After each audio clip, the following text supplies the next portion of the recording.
The 2000s, the decade of endless rom-coms and yearnings that had my childhood brain utterly forget just how improbable some of the movies were. I mean, a white Republican senator is young and charming and looks like Ralph Fiennes, and but also has a good heart. And the only reason why he does not really think about the poor working class is because he's never interacted with any of them. Falls in love with a single mother Latina maid from the Bronx who met and dated him under false pretenses by wearing clothes that are not hers and gorgeous jewelry that she would die if it ever went missing from her neck, bearing a false name that screams Caucasian.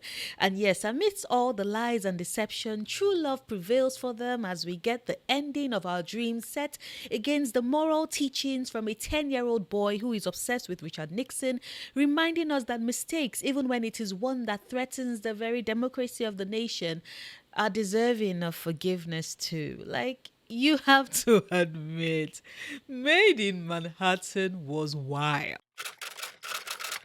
But before I get into all of that, if this is your first time finding my channel or watching one of my videos, hello, I'm Noria, and welcome to Romcom Ganda Tuesdays, a video series where I watch or rewatch romcoms from the late 1980s to early 2010s just to see how well they held up or aged and the messaging that flew over our heads when we were much younger. If you like the series or anything I have to say, do consider hitting the like button, subscribe, turn on notifications, and check out my Romcom Ganda playlist for more content in the vein of this one, as all of this lets the algorithm know that you enjoy my content and would like to see more from me. And trust me, you want YouTube to think that because I've got more content incoming. For example, today's video was meant to be for Love Actually, but then I could not stop thinking about Cinderella-esque type stories after Pretty Woman, and coupled with the fact that I did a video on yet another Jennifer Lopez movie recently, The Wedding Planner.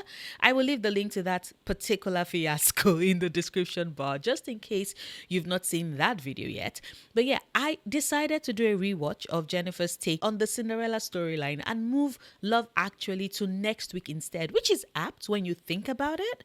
After all, it is a Christmas movie, and I do plan on following it with The Holiday the week afterwards.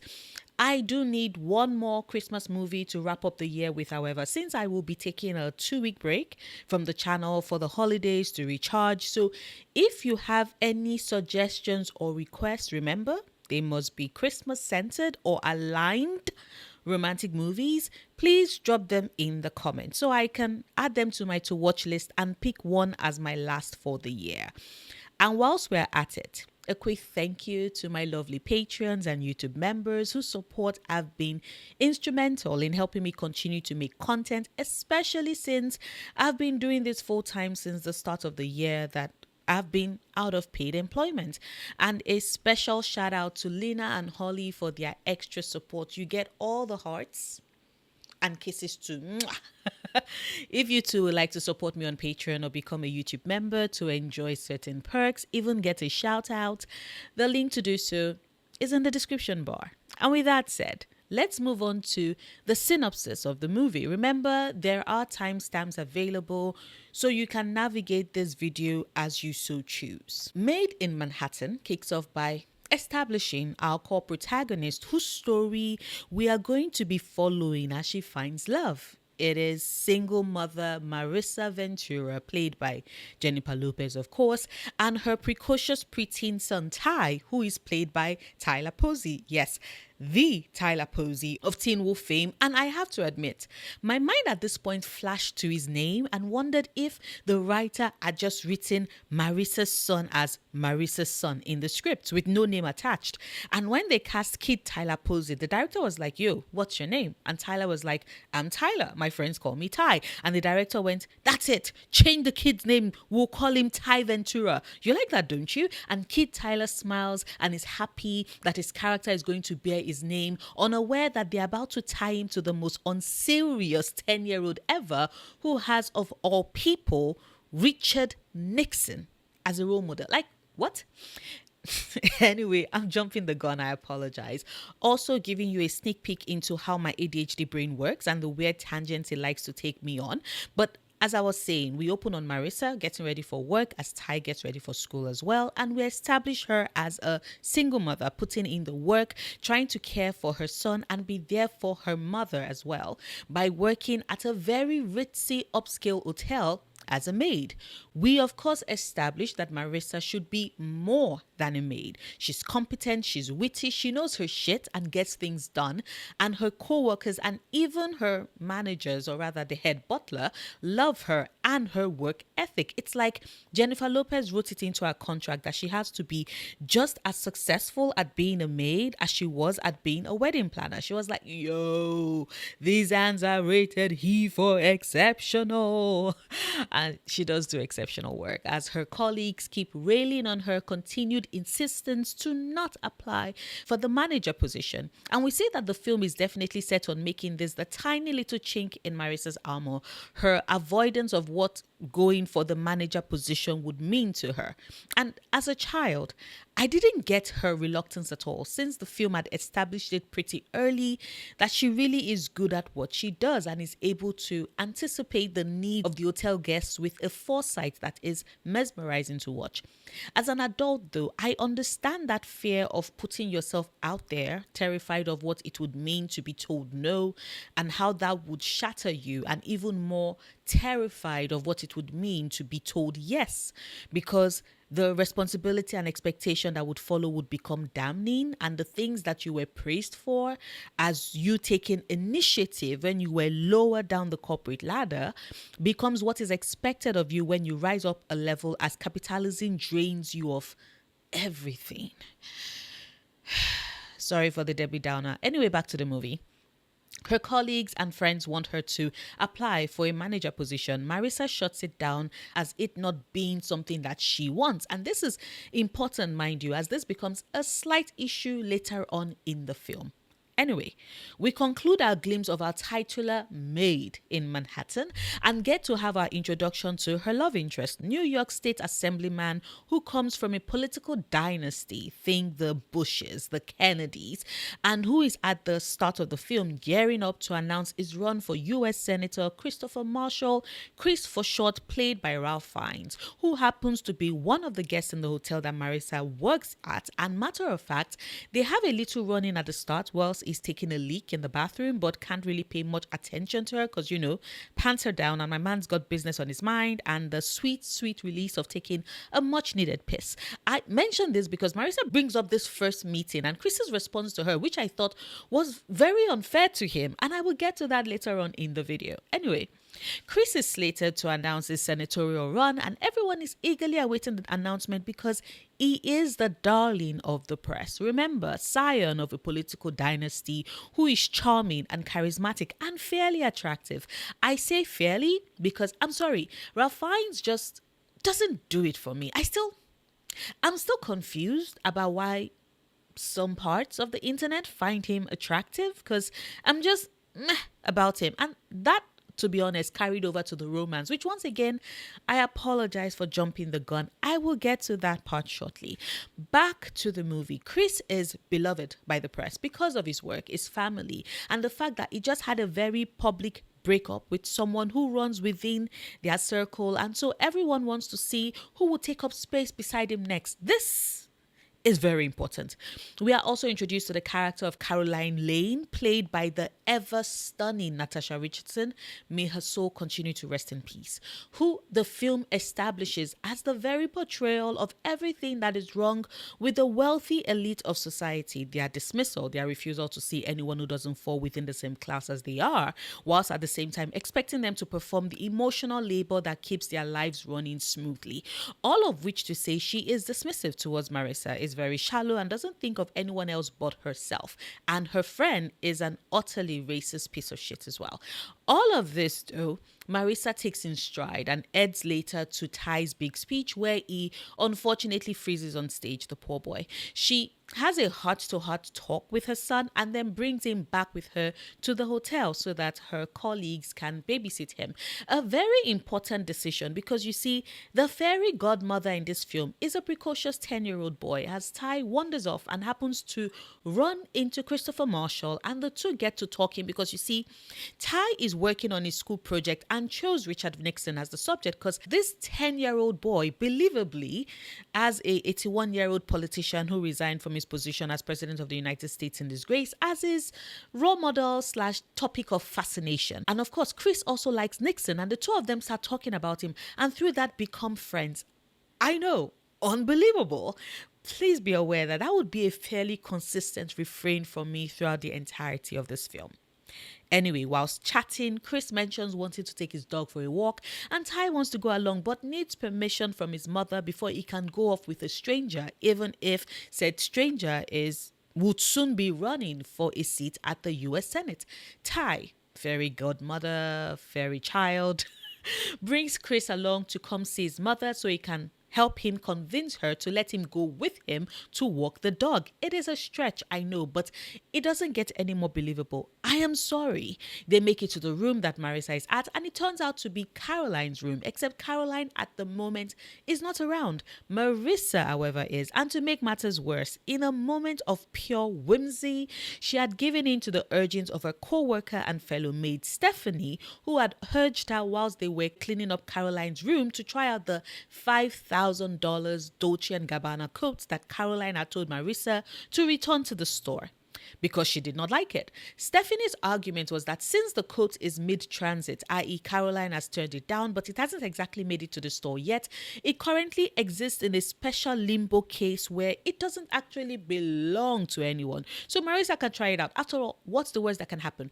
Well, the worst that can happen is that Chris shows up with Ty to the hotel room and sees a woman in an expensive ass coat who he logically assumes is the owner of the room, Caroline Lane. To make matters worse, Stephanie, who thinks fast on her feet, immediately starts addressing her friend as ma'am, which further confirms Chris's assumption that Marissa is the owner of the room. Next thing we know, Marissa is being convinced to join Chris and Ty on the walk around Central Park, and they spend the afternoon chatting, semi-flirting, whilst Chris and Ty bond some more. Marissa, who recognizes that they are both from very different worlds and this can absolutely not be allowed to stand, decides to stay as far away from Christopher as possible, especially because she knows just how tenuous her hold on her job would be should it be discovered that she wore a guest's $5,000 coat and went on a date with another guest whilst pretending to be the first guest. Marissa decides to not tempt fate any further and makes up her mind to stay far, far away from Christopher, except fate, or rather, Christopher proves to be extra stubborn because Christopher logically, and let's be honest, it is a logical action on his part, reaches out to the hotel's head butler, Lionel, and asks him to invite Caroline Lane to join him for lunch. Remember, I'd mentioned that Chris is the paparazzi's darling at this point. Well, everyone who is anyone in New York knows of Christopher Marshall, especially a socialite like Caroline, who is delighted that she seems to have caught his eye, and her friend sits at her side, gassing her up whilst being absolutely horrid to Marissa, who is horrified in the corner at what would soon be the unfolding of her lies. And sure enough, when Caroline shows up, Chris does the double take of who the hell are you? But he is well mannered and sits to have lunch with Caroline, who immediately bores him, and it's clear he's not in any way attracted or interested in her whatsoever. He then calls back on the head butler Lionel and proceeds to describe the woman he had met, who he'd like to accompany him to an upcoming dinner, which is very important to him. Lionel, upon hearing the description, clocks that it was Marissa that Chris had met and mistaken for Caroline. Afterwards, he talks with Marissa, who is understandably very repentant and knows how close she is to fucking things up for herself irrevocably. Lionel advises her to go to the event with Chris and end whatever the mess is with him with a quickness if she still wants a career in hotel management. Oh yeah, forgot to mention that at this point we learned that Marissa's friend had put in her name, that's Marissa's name, for a consideration as a manager at the hotel, and everyone thinks she would be a shoe-in for the role. even Lionel. Remember, like I said earlier, she's pretty competent at her work.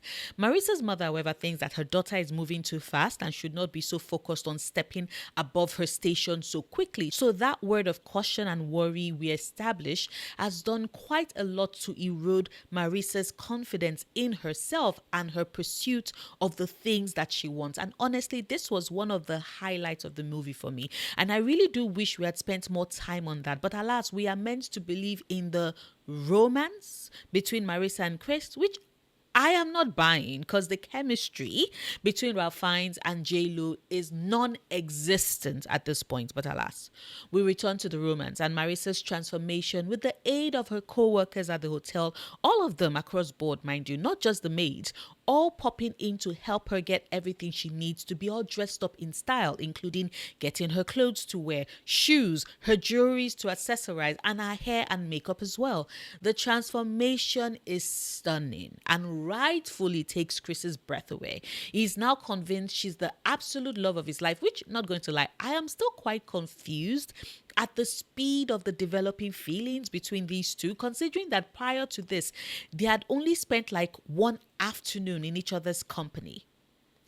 But anyway, they have dinner together at the snazzy fundraising event. Marissa can't bring herself to break up with Chris and tries running away. He runs after her, gives her this line about if that night was all they would have together, then she should please stay with him. She does. She stays. They have sex. The next morning, Marissa tries to do the walk of shame and is busted by Caroline Lane. Yep, the Caroline who had been trying to piece things together all this while, and together with her friend realizes that the seemingly wealthy Marissa that Chris basically quasi dumped her for is Maid Marissa. And Caroline does what every rich, entitled person would do in this situation. She reports Marissa to management, and Marissa's excursion in the 5,000 Dolce & Gabbana coat is discovered. And to make matters worse, Chris is called in to be informed that the woman he thought was Caroline Lane is actually Marissa Ventura, and she isn't a socialite like he had assumed, but a maid at the hotel, which, gods, that part of the scene, that scene always makes me want to enter the ground in sympathy, because that shit is so humiliating. I am so sorry, Marissa.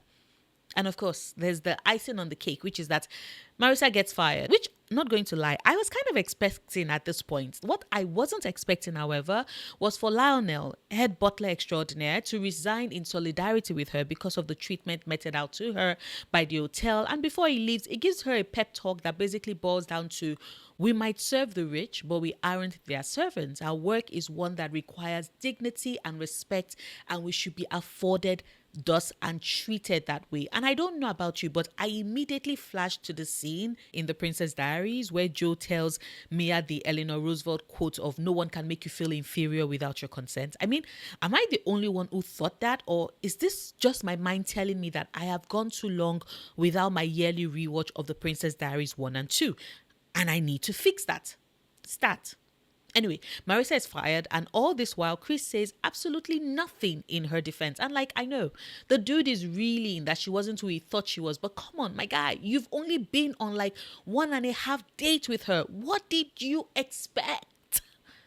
Also, speak up, damn it. Anyway, like I said, it doesn't say shit when she's fired, but it does chase after her after she leaves. And there's a brief moment where Caroline Lane tries to latch onto him, and he shuts her down with no uncertain words about how he absolutely has zero interest in her.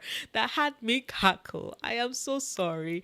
Natasha Richardson was absolutely brilliant in this role. May she continue to rest in peace.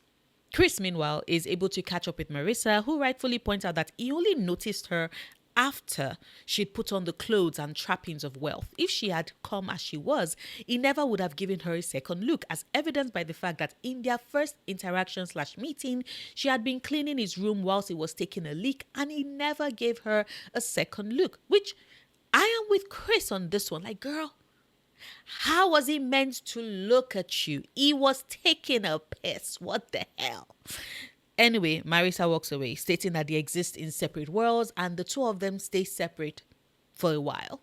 Chris working towards his run for Senate, and Marissa applies for a new job as a maid at another hotel amidst all the press attention that she got as a result of her fling with Chris. Eventually, Chris finds his way back to New York for a press conference, and who shows up but fairy godmother? Sorry, I meant fairy son. Fairy godson? I don't know. Anyway, Ty Ventura, who uses the lag in the conference to ask Chris about basically forgiving others for the wrong committed and giving them a second chance, and words his question in a way that everyone in the room knows he's talking about the elusive Marissa, who had a fling with the most likely soon-to-be senator. Chris asks Ty to lead him to his mother, and would you know it, the conference is happening in the same hotel where Marissa is now working at, and Ty brings Chris straight to his mother, who walks up to her and lays a kiss on her, to the flashes of the camera and Stanley Tucci fielding questions from the paparazzi for his clients, whilst at the same time propping up Chris for his Senate bid. That man was working in this movie. The movie ends with newspaper clippings that show that both Chris and Marissa are achieving their dreams. Chris has been elected into the US Senate, and Marissa, alongside her friends and former co-workers, have now been promoted to hotel management. The end. Honestly, I will say that one thing I'm thankful that this movie did not attempt was to try and convince us that Marissa and Chris are endgame. They left the ending open-ended enough so that if you're someone who believes that the two of them are going to be married with 3 kids, including Ty, and live with their dog or dogs somewhere far away from the eyes of the public, you can choose to believe that. I, on the other hand, think that they will soon part ways after the story has ended, because fundamentally, Marissa is a second-generation immigrant who is working class with a son she's raising on her own and a mother she's supporting with her son's father out of the picture. The fact that this film tried to convince us that she would get together with a politician, specifically a Republican politician who comes from old money and power, that is inherent in being a scion of a political dynasty, is unbelievable to me. The fact that the press mostly respected Marissa's privacy after her relationship with Chris was ousted the first time is unbelievable to me. Like, come on, the press. The ones that are always seeking news, especially about public figures and their indiscretions. You're trying to tell me that for the duration when Chris and Marissa were separated, they would have let Marissa have a semblance of a life. They would have respected her enough to do so? Like, come on, how believable is that? We know what the press can be. They would hound her in a more believable setting. Neither Marissa nor Ty would have the semblance of a normal life. I find it so interesting that other than the covering of the story, they gave us some privacy in this film. Like, come on. And don't get me started on Marissa being able to get a job in the exact same industry where she had been fired, considering the events of what happened. I know you're about to say, but Noria, calm your titties. It's meant to be fictional and not realistic. You're reading way too much into this. And you know what? You might be right in that regard. Maybe I am reading too much into this movie. However, I do also know that this is meant to be a semi-realistic take on the fairy tale, what with making Marissa a working class mother. I just find it interesting when movies like to take pieces of the reality into their stories to make them more grounded and then flout the rest of it. Like, come on. Under any other circumstances, Marissa's actions would not only have her fired, but also blacklisted from the industry. I mean, not only did she impersonate a hotel guest, but she also wore items belonging to said guest and did so to go out on a date, a very public date with an assemblyman. I mean, what happened to reference letters and cross-checking a place of previous employment? If we are making Marissa out to be a working class girl, then that should factor into the story. And don't get me started on the slight attempt at Nixon apology that made its way into this film, because I was side-eyeing it the entire time, and to parrot it through the mouth of a 10-year-old child. A 10-year-old Latinx child. Like, come on, what in the hell was that? All I kept thinking was the release tapes from 1971 when we heard Reagan call the African delegates to the United Nations monkeys on a phone call with Nixon, whilst the latter was president of the US, and Nixon laughed, then went on to call those same delegates cannibals in his conversations with another set of people. Like, that is the man that this film has a 10-year-old Latinx child looking up to and thinking of as an inspiration and talking incessantly about. Richard motherfucking Nixon? What? Like, this totally skipped my head when I watched Maid in Manhattan as a preteen. As an adult, I'm over here like, you have got to be shitting me.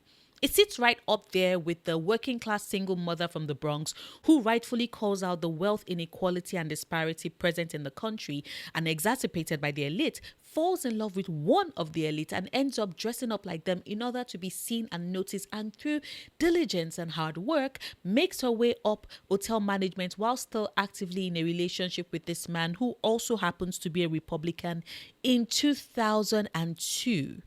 When the party was still and still is actively opposing increasing the minimum wage to match inflation figures. I am meant to believe that a maid who most likely falls within that bracket, fell in love with a Republican assemblyman and soon to be senator. Like, what?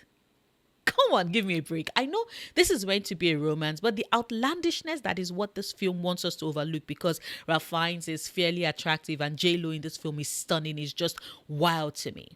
Like, this movie just kept taking me out. And don't get me started on the little things I found unbelievable and immersion breaking as well. I mean, I cannot be the only one who looked at Natasha Richardson's build and then Jennifer Lopez's build and back to Natasha Richardson and then back to J-Lo and had to suspend all the disbelief on how exactly Caroline Lane's clothes, which were meant to be bought in her size, were such a perfect fit for Marissa Ventura. Like, come on, I cannot be the only one who had to tell my brain, just ignore it. Because what? Marissa was wearing the hell out of that coat though. Or rather, maybe I should say J-Lo was wearing the hell out of that coat. Because my God. And then there's the bit of Marissa just going for the fundraising event, no attempt to hide, just gorgeous and easily identifiable face on full display. And then I'm meant to be shocked that she was spotted. Like, let's be real. I had to pause the movie at that point and scream, Marissa, how did you not see this coming? Like, seriously, girl was acting like she was in the middle of Ever After with a mask on. Like, sis, you ain't Drew Barrymore. There is no mask on your face. Anyone who pays any attention to you would be like, yo, doesn't she look like that maid? Like, I know that the film is playing on how the wealthy don't necessarily pay any attention to those who serve them, thus making them basically invisible, but we know that is only pending when they don't feel threatened. The minute their existence or livelihood is threatened, as we see with Caroline's worry about her potential future with Chris going down the drain, then they, and by they I mean the elite, start to notice those that they've often ignored. You know what? I will say that of all the unbelievable bits in this movie, that is somewhat believable actually. And it'll be a good commentary on how class interactions differ and change, who we notice and step to the fore and who fades into the background. But I'm not about to pretend that this film was trying to be that deep in its analysis of class interactions and differences. But of course, that is just me. Maybe you think very differently. Maybe you, like me, find the movie utterly unbelievable, but enjoyed it nonetheless. I did enjoy the bits that was not this film trying to convince me that Ralph Fiennes was obsessed with Jennifer Lopez, because I didn't buy it. But please share your thoughts with me in the comments. I would like to read all of them. Like this video if you've watched this far and haven't done so yet. Share it so others can check out my channel too. Or you can check out my gaming or ASMR channels if they sound like something you might be interested in. I have them both linked in the description bar. I will see you tomorrow with a new video. Until then, do remember, obsessing over the things you love, perfectly valid coping mechanism.